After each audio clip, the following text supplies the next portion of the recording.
You know how Okay. we talk about ChatGPT?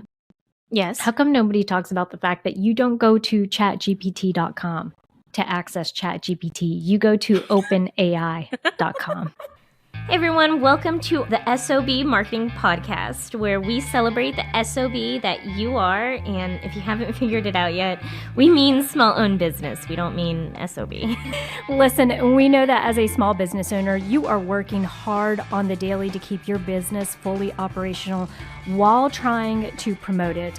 And while some days it may feel like the business is owning you, if we're being honest with each other, I bet you would admit that you wouldn't give up the insanity for anything. Our commitment here at the S.O.B Marketing Podcast is to give you the real talk, what works when it comes to advertising, marketing, promoting your business, and then what doesn't really work. And Chelsea and I promise to always keep the conversation real. Hey, Vivian. Hey, Chelsea. Hey, we're back again for another episode of the S.O.B Marketing Podcast. S.O.B as in small-owned business, not S.O.B as in S.O.B. Son of a business owner. Today we have a great episode for you guys, but before we get started, I just want to say thank you again for taking the time to listen to this. We are here to help you small business owners market your business to the best of your abilities. If you have any questions, any comments, or maybe a topic that you want us to talk about, send us an email at help@theseasonmarketer.com. Vivian, what are we talking about today? Yeah. All right. So I'm excited about this one because I think we can all identify with the fact that at some point, you're running your small business, you're doing the social media thing, you're pumping out blog content, whatever, because that's just part of what you have to do in order to get your business's name out there. But there are times where you just feel uninspired and stuck. Mm-hmm. And so that's what we're hoping today. We can give you guys a few ideas of where you can go to kind of get those creative juices flowing again and to be able to help you put content together and out there, because we all need a little inspiration every once in a while. Absolutely. And I do want to preface this conversation before we get into it just by saying, remember, it's quality over quantity. You do not have to be posting on social media, on Instagram, on Facebook every single day. If you can't do that, if you can't make the time for that, that's fine. Just being consistent is the thing that's going to help you the most. So saying to yourself, you know what, I consistently can post 3 times a week, then do that. You don't need to just post something. Remember, you want it to be good quality information content. And Chelsea, I'll throw this in there since you brought it up. Okay. Let's go ahead and also say that you guys don't have to shoulder this all on your own. If you have team members in your business, ask for their help. So that way it's not just you consistently doing it over time. You can develop processes and mechanisms to where you lay eyes on things before it gets published or posted.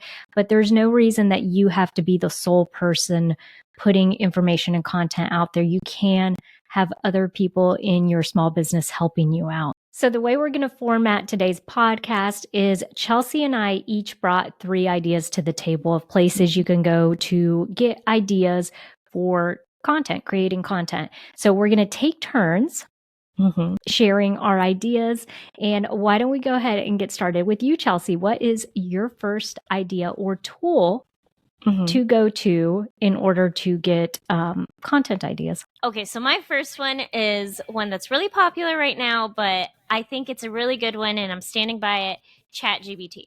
I love using ChatGPT for content ideas. I think, though, it's really important to remember with these programs, with these AIs, you're only going to get out of it what you put into it. So the more specific and detailed of a prompt that you give it, the better response you're going to get.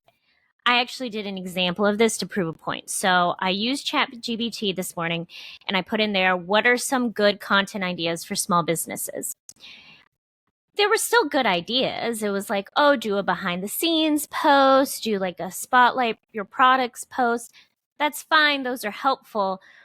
But later on, I put in the prompt, what are some eye-catching content ideas for a small business who sells candles that is looking to connect and create a positive relationship between the brand and followers?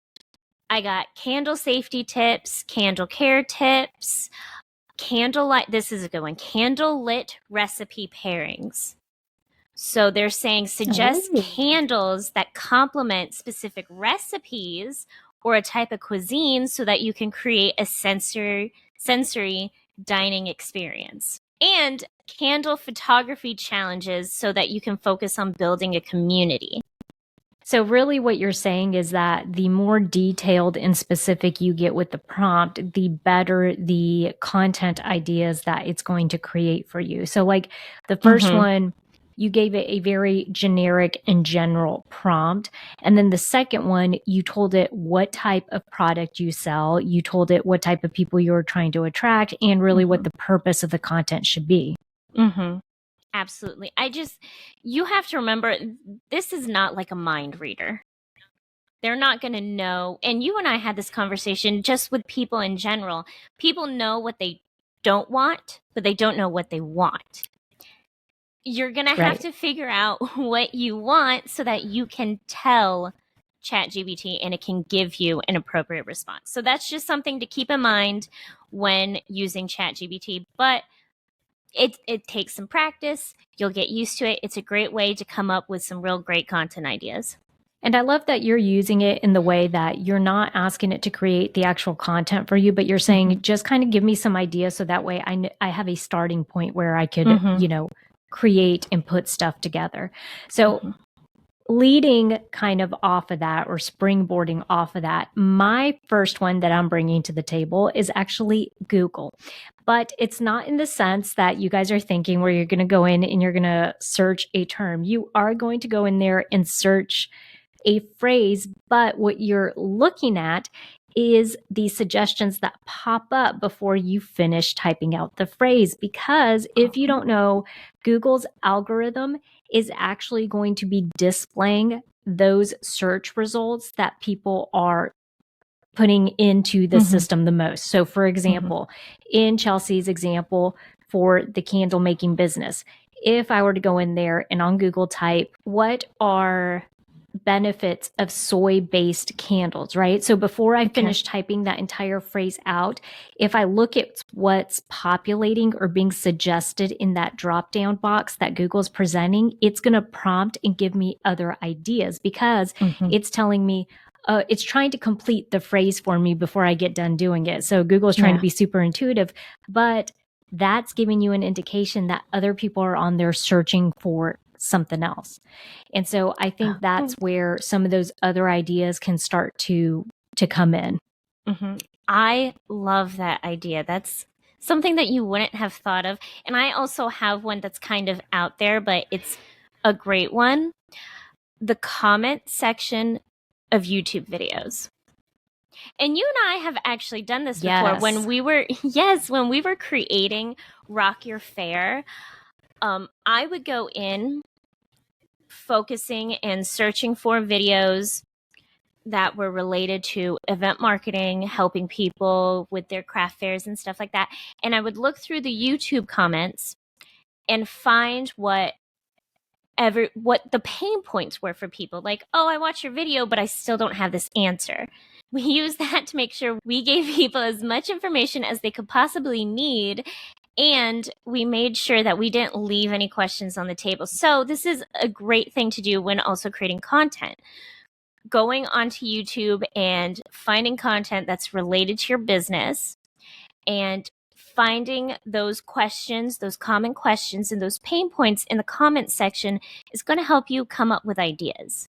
That's a really good one. I love that one because we did use it in, you and I in the project that we were working on. We were creating the course, and just so that everybody sees the application, what was interesting about that is, we had a discussion about what we wanted to include in the course. And when we were outlining some of the topics, when you went in and did the research, you found that a whole bunch of people were asking about like licenses and taxes and stuff like that. And so preemptively at the beginning of our course, we kind of went through a discussion on some of that because we did know and realize from you looking at the YouTube comments that this was a commonly asked question when people were thinking about starting to sell their products at craft fairs and stuff. They're like, okay, well, how much do I pay on taxes? Or do I need a license, right? Do I need a peddler's license? Do I need a regular?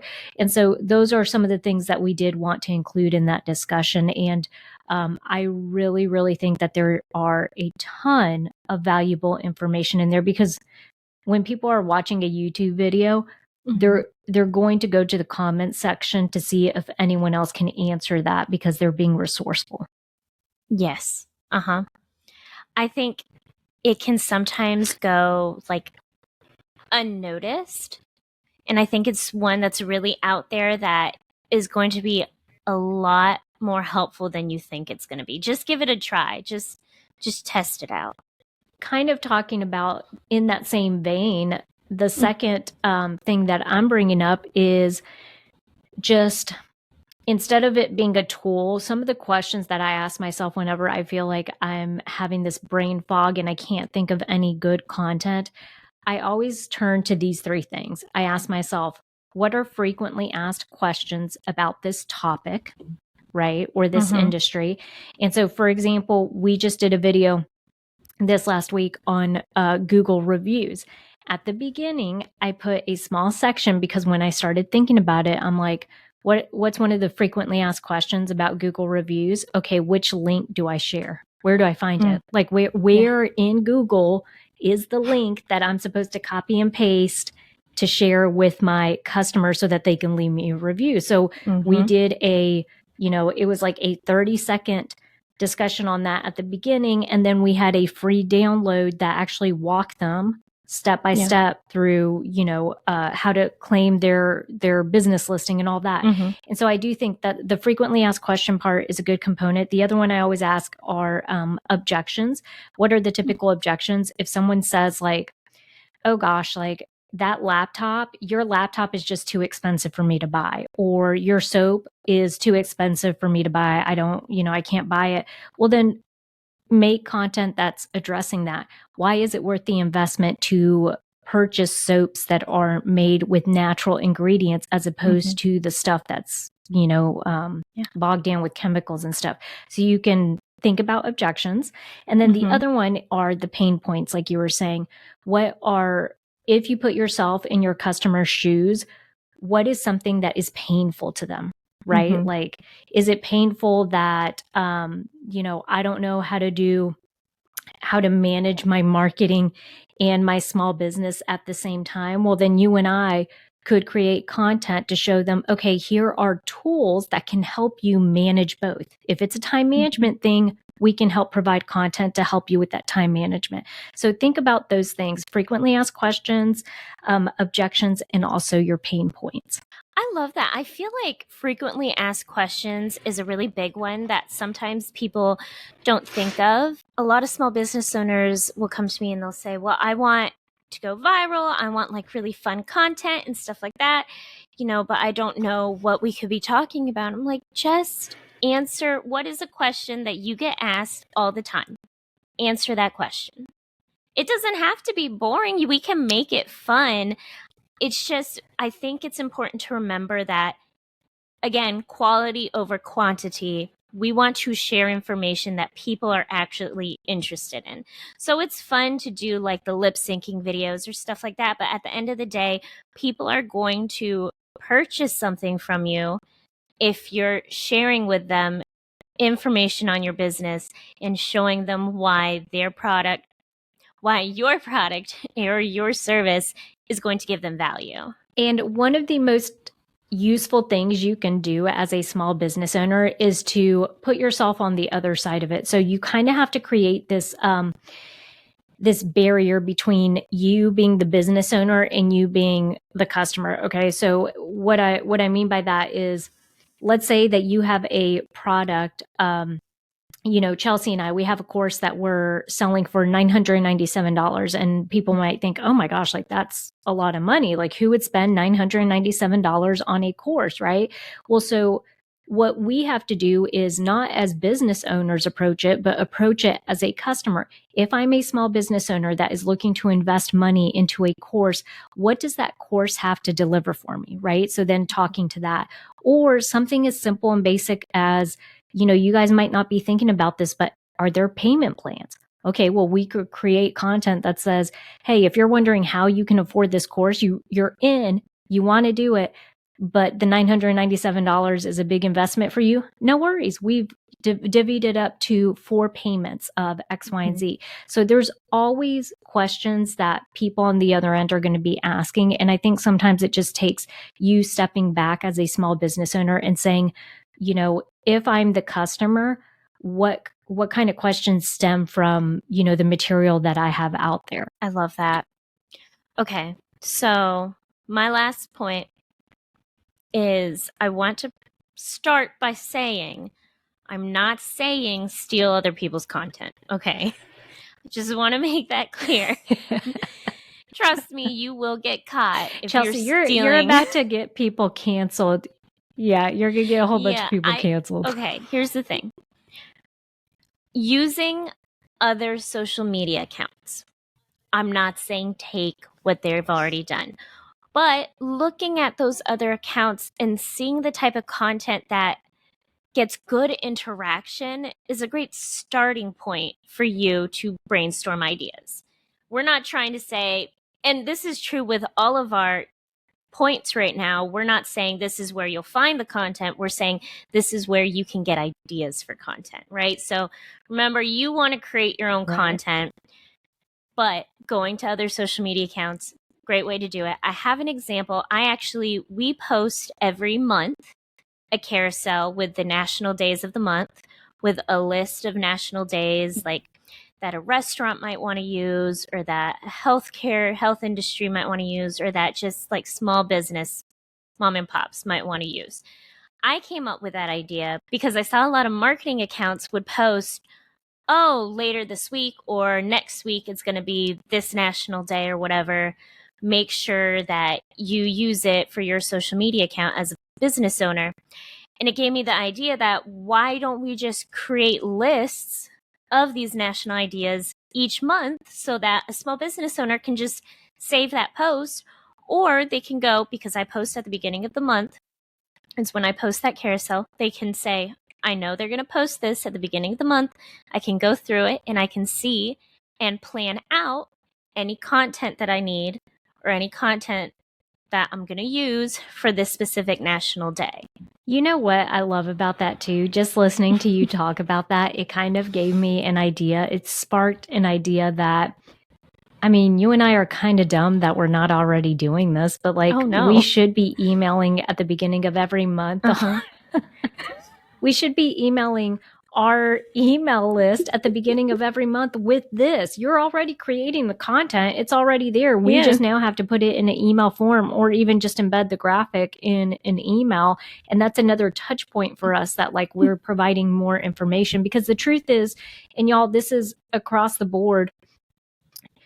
As a small business owner, it's about working smarter, right? You're already creating the content, now just blast it out. But social media is not the end all be all. Like Chelsea said, she already shares this on Facebook and Instagram. The truth is that we have people on our email list that are not following us on Facebook and Instagram, and they may never do that.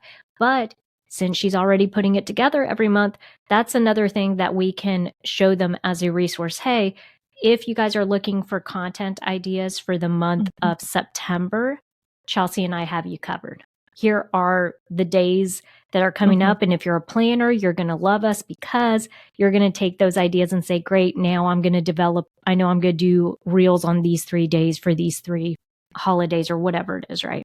Celebrations. I think this is also a great example of what you were talking about earlier, where you can get help. And this is why I love that we work together, because, and Vivian and I, sometimes I'll just call Vivian and be like, look, I need to bounce ideas off of you. We need to come up with stuff together, because sometimes you just hit a wall. Sometimes I'm not creative. Sometimes I can't come up with stuff. Being able to call Vivian and say, hey, I need help, let's figure this out together, is such a great resource that I'm glad that I have. And as a small business owner, don't be afraid to use someone that you might have. Well, in the two, the interesting part, it doesn't even have to be within your industry either, right? So if you have that business friend that's in a completely different industry and you're like, oh, well, we don't have much that overlaps, it doesn't matter. So for example, Chelsea's saying, utilize other social media accounts to just get ideas, right? On what you like, what the engagement looks like for each of these reels or the post, and how you could turn it and make it something that's yours, right? That's relevant to your small business. The other thing I like to do is I always make it a point to not look at things in our industry. I don't look at what other marketers are doing. I look at what other people across different industries are doing in education. So for example, there's a girl called, I think her name's like Space Gal or something, right? I love her videos because when I go on there, I just watched a video earlier today that she did about hurricanes, okay? Because hurricane season starting, and how the system, why originally the hurricanes were all named women's names, because the meteorologist would name these powerful, devastating hurricanes after their wives for some reason. And so there was a feminist there was a feminist who came into the industry like a long time ago, and she was like, why are we doing this? Like, we need to just like make it be men, women, like everything, right? It's not just it doesn't just have to be women names. And so she launched it. They redid the whole system, and she was saying names can only be used once every 6 years, so they'll rotate and this and that. My point being, when I was watching her reel, the way she presented this, she had a very eye-catching clip of a tree being uprooted in the first 3 seconds from hurricane winds, right? And then she went into like, hey, it's hurricane season. Have you ever wondered why the names are all female names? And then she went into like the history lesson. And I thought to myself, it has nothing to do with our industry, but I'm like, brilliant the way she set up that reel. And that's something Chelsea and I can easily take a format that's very similar and just, change it to something that's like in our industry and relevant to our customers. Yeah, and that's a great point, that it doesn't even have to be like the content itself, but taking structures that you see, like reel structure, or maybe like a carousel and how they structure the carousel, use that as inspiration. Yeah, that's great. It really is.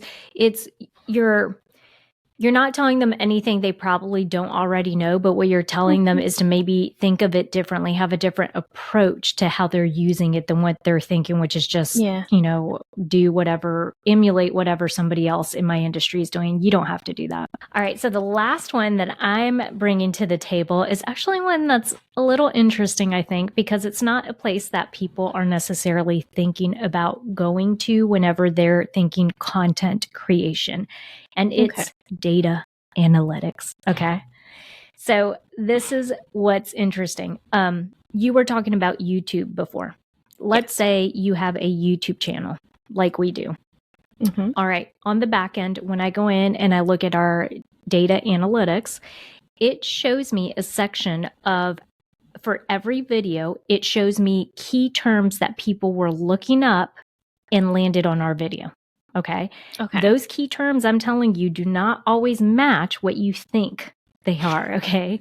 So, and what I mean by that is it could be that they're looking for something different and they just happen to land on your video. And then they're like, oh, that's semi-relevant to what I'm looking for. Or the keyword phrases that they're using are way more detailed than maybe what we're thinking. And so what that can give you insight into is other ideas for topics that people may be interested in, right? So maybe if, let's say, I have a topic on Google, all right, if I look at how people ended up on my video about Google, which is something very generic, Google for small business owners, something very generic, when I look at the search terms, maybe it'll say Google Analytics 4. which is the new update that Google rolled out. So maybe what it's telling me is, hey, a lot of the people that clicked on this video clicked on there thinking that there was information about Google Analytics 4. So therefore, maybe you should create a video on Google Analytics 4. And so I think that's where it kind of starts to give you a little bit of ideas. That, absolutely genius. I love that. I love that because, again, data is such... I love data because it's right there. It's showing you the content that people want. It is proof. This is what people want. That's the best kind of content you should make. Absolutely. And then, okay, so let's say analytics from a website. What can that tell you? Let's say you have blog posts on your website. You go on the back end and you're looking through and you find that some blog posts are working, you're getting way more views on some of them and not on others. If you start to see common threads in the ones that get really high views, let's go back to the Google example. Let's say that all of the posts that we've done on Google are getting astronomical views or outperforming all of the other posts we're doing, well, then that's telling us or indicating to us, hey, people are really looking for information on this. And perhaps there's not enough information out on the interwebs that's explaining this stuff well enough. And so maybe that's somewhere where you can offer a series or a niche down market or a niche down, topic discussion on that. And so I think that works extremely well from the website perspective, looking to see, what's performing well and then just kind of springboarding off of it. Well, I was going to say you can take it even simpler and just look at what the content is on your most popular page on your website. Yeah.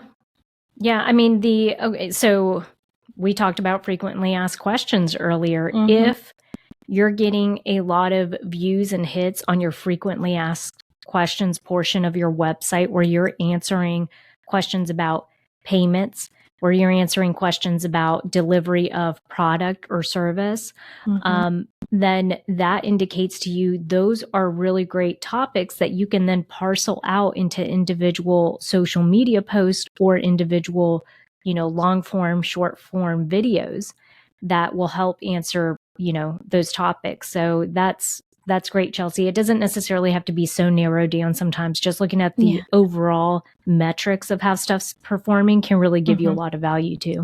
All right, so Chelsea, to round out our discussion, let's go ahead and just do an overview of the 3 topics that you brought to the table, or 3 resources. Okay, perfect. First, ChatGPT. Remember, more specific you are, the better results you're going to get. The comment section of YouTube videos, make sure that you're looking for content that is related to your content. So the questions that they're going to be asking in the comment section are relevant to your industry. And other social media accounts. But remember, we're just using them to springboard ideas. We're not taking anyone else's content. Okay, so Vivian, what were your 3? Small recap. All right, so my 3 were Google. So basically being sure, not just looking at what Google presents as a search result, but actually looking at that drop-down box that appears that is trying to give you suggested content. So it's trying to finish the sentence or the phrase for you. That's extremely valuable. The other one is our commonly asked questions. So frequently asked questions, objections that you get, or pain points that you can answer.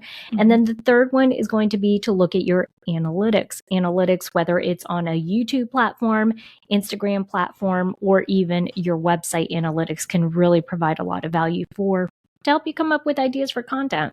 I think we came up with very different ideas and resources, which I think is great because we're giving you guys a lot of options of what you can do to come up with content. Yeah, I feel like yours focused a lot on using technology, and mine was ho hum, old people content and analytics. No, I think yours were really good. I feel like, so the tools, the resources that I gave are the things that I do.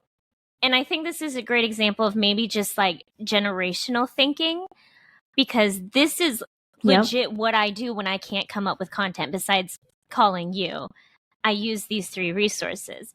And I'm pretty sure you use your 3 resources when you're trying to come up with content. I think it's a great example of everyone goes about things differently, but it still works no matter what you do, as long as it makes sense. Yeah, and we always say there are 20 million ways to run a small business. There are 20 million ways to generate content and to come up with good ideas. And I think that's the thing is, Chelsea and I, the nice thing about us using different approaches too to come up with these ideas means that we also get different ideas, right? So we're not coming up with the same stuff. Like you said, you had that idea for coming up with putting together those monthly, hey, here's stuff you can do this month to promote your small business. That's not something that I would have come up with just because I'm using different tools to come up with my content. So it really does help. But I do want to say something that always comes to mind whenever I think about this. It's kind of interesting. You know how we talk about ChatGPT? Yes. How come nobody talks about the fact that you don't go to chatgpt.com to access ChatGPT? You go to openai.com. True or false? True or false? I mean, that's true, but that's because ChatGPT is the name of the program. It's not the name of the website. I know, but what? I know, but that's what I'm saying. Okay, all I'm saying is this. I want to take a poll. Let's do a poll, Chelsea, okay? Okay, we're doing a poll. Legit. Okay. I want to do a poll. Yeah, I want to do a poll on a reel or on a YouTube short or something. Okay. I want to know how many small business owners know that ChatGPT is not at chatgpt.com. Okay, we'll do this poll. We'll have the results for our next episode, which, oh my gosh, that's going to be great because our next episode, a sneak peek to everybody, is going to be about ChatGPT. We're going to have a very special guest with us. Yes. So Maya is coming to join us. Maya is little brainiac friend who knows everything about everything online and on the interwebs. So very excited to have her. Yes, so exciting. Well, Chelsea, I do want to encourage you to come up with a better introduction for Maya than what I just said, which is Queen of Interwebs, okay? I was Queen just going to let you go. It must be because I'm reading Mist of Avalon, and it's like, Lady of the Lake, Vivian. I have no words. Which is surprising. Yes, I love leaving you speechless. I love leaving you speechless, Chelsea. Okay, happens quite often. I'll but come up thanks with... you guys for joining us. Yes, thanks guys. Make sure to tune in for our next episode with Maya, Queen of the Interwebs. She's a computer science person. She works in the tech industry. But sure, Queen of Interwebs. We're going to be talking about ChatGPT. You just said computer science person. I think Queen of the Interwebs is better than computer science person. Well, I don't... Okay, we'll work on it. We're going to workshop it. I'm going to have a better introduction. At least mine is giving her like mine's giving her like a stately name, like a... Okay, well, tune in for next episode to see what we come up with to introduce Maya. We're going to be talking about ChatGPT, pros and cons for small businesses. Make sure that you subscribe, follow, share this with a fellow small business owner. Again, we're here to help you guys answer your questions. So thank you for listening, and go out there and be the best SOB you can be. Hells yeah.